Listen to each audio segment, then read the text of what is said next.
So to establish complex numbers, we have to first define the imaginary unit I. Remember that it's not possible to take the square root of a negative number and get a positive number, right? For example, if I were just looking at the square root of -9, it's not equal to -3, because if I take -3 and square it, I get +9. So this problem persists for the square root of any negative number. The fact that the result of squaring is always positive means that we can't take the square root of a negative number and get a real number as a result. Because of this, we define this imaginary unit, which then allows us to express square roots of negative numbers. The imaginary unit is called I, and it's defined to be the square root of -1, and I itself is not a real number.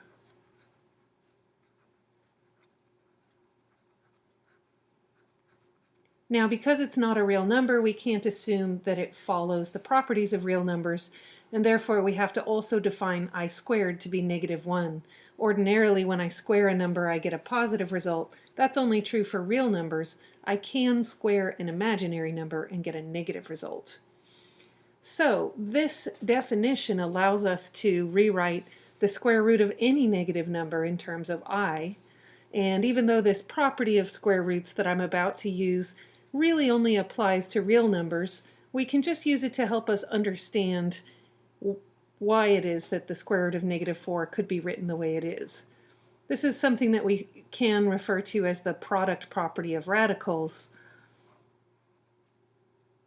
If I think of -4 as being equivalent to 4 times -1, and I break this apart into a product of two radicals, then I can see that the square root of 4 gets me 2, and the square root of -1 is by definition I. And so I can write the square root of -4 also in terms of I. It still works even if the base number is not a perfect square. Here I have the square root of -20. I can first think of that as being like the square root of 20 times the square root of -1,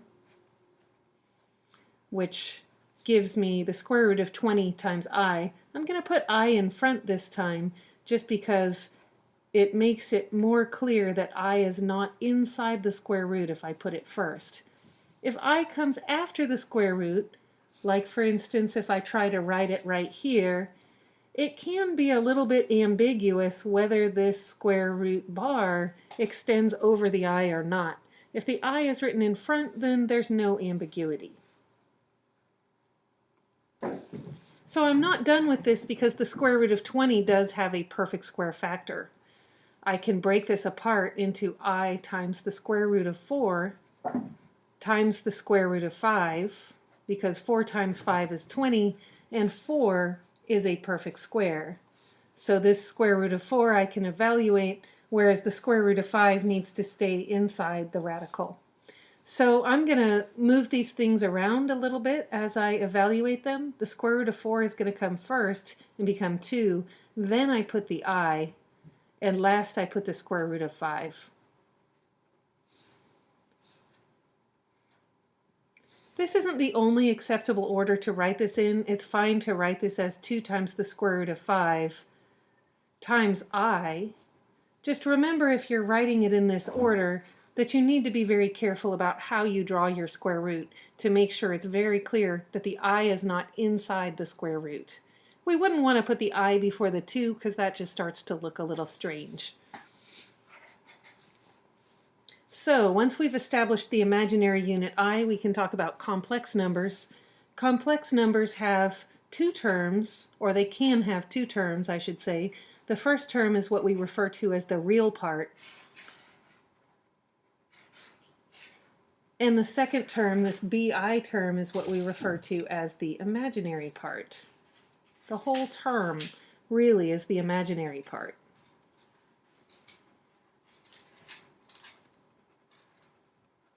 It is certainly possible for one of these two parts to be equal to 0. which means that even though we tend to think of complex numbers as having both a non-zero real part and a non-zero imaginary part, a number like just 7i is considered a complex number. It is complex because it's equivalent to 0 plus 7i. And a number like 14. 14 is also considered a complex number because 14 is equivalent to 14 plus 0i. So a complex number can have two terms that are both non-zero. It can be what we might refer to as a pure imaginary number, and it can be what we would refer to as a real number. All of these are in this set of complex numbers.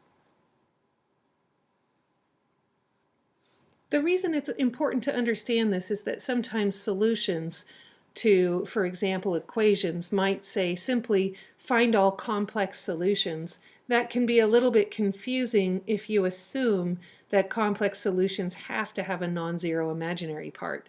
What it really means is just find all of the solutions and keep going even if they turn out to have an imaginary part. So we'd like to get a little bit of practice with the kinds of expressions that show up that involve imaginary numbers. This first one looks like what we might see coming from the quadratic formula. It doesn't have the plus or minus in it, but maybe this is like one of the two solutions that comes from the quadratic formula. What we want to do is focus first on just simplifying the radical. So I'm going to take this square root of -8 out of here temporarily and just work on it first. The fact that I have a negative number inside the square root tells me that I have I multiplied by what I get. If I can kind of think about this as almost like pulling the minus out of the square root, but as it comes out it becomes an I. Now I can think about simplifying the square root of 8. 8 has a perfect square factor. It has 4 as a factor. So I can think of this as I times the square root of 4 times the square root of 2. And this becomes 2i times the square root of 2. Now putting all of this back into my expression, I have 2 plus my whole 2i times the square root of 2. And this whole thing is divided by 4. The safest way to simplify an expression like this coming from the quadratic formula is to first separate it into two ratios, a sum of two ratios. So both of these are going to have a denominator of 4. I'm going to write out the first term as 2 over 4, the second term as 2i times the square root of 2 over 4, and not do any canceling until I've already split it apart. That way I'm going to avoid some of the more common mistakes. One of the more common cancellation mistakes might be to come in here and try to just cancel from the first term, right? And say that leaves 1 and that leaves 2. This does not work. We have to be very careful about that because of the fact that 2 is an added term in the numerator and we are only allowed to cancel multiplied factors. So very important, that is not what we want to do. We want instead to cancel from these individual ratios here where everything in the numerator is multiplied. If we look at this 2 times I times the square root of 2, I'm allowed to cancel here because these aren't added terms. Everything is multiplied.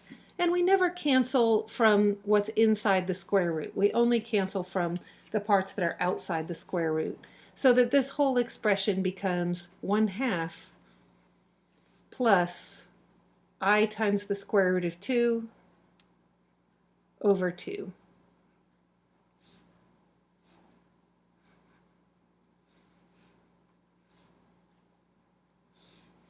Looking now at this product of two complex numbers, we can start this out the same way we would multiply out a product of two binomials using FOIL.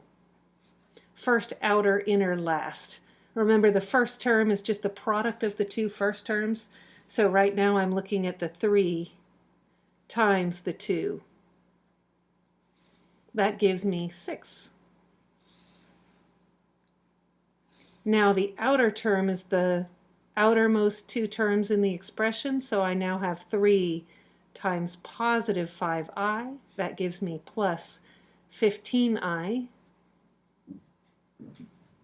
My inner term is the innermost two terms in this expression, so I have a minus I times a positive 2. That becomes negative 2i. And finally, my last term is the last from each expression. So the minus I is the last term in the first parentheses, and the plus 5i is the last term in the second parentheses. So that gives me a negative 5i squared. Remember, your last term always has I squared, not I. At this point, we need to start simplifying, and there's two things we do. One of them is pretty obvious because it's the same thing we would do with binomials. Our outer and inner terms should give us our imaginary part, so those will combine. Plus 15i minus 2i gets me 13i. But the other thing I always need to do in these is come to my I squared and replace it with negative 1. Because remember that the definition of I includes the fact that I squared is equal to negative 1. So what happens is that your first term and your last term always both make up your real part, whereas your outer and inner terms go into the imaginary part. So I'm going to take just that first and last. That's 6 minus 5 times negative 1 as my real part. I'm going to simplify that in the next step. And then my imaginary part I've already figured out to be plus 13i. So this real part, we can see negative 5 times negative 1 is positive 5. So this is really like saying 6 plus 5. And that becomes 11. And my plus 13i stays exactly as it is. We cannot combine the real and the imaginary part. This is a complex number. We leave it like this.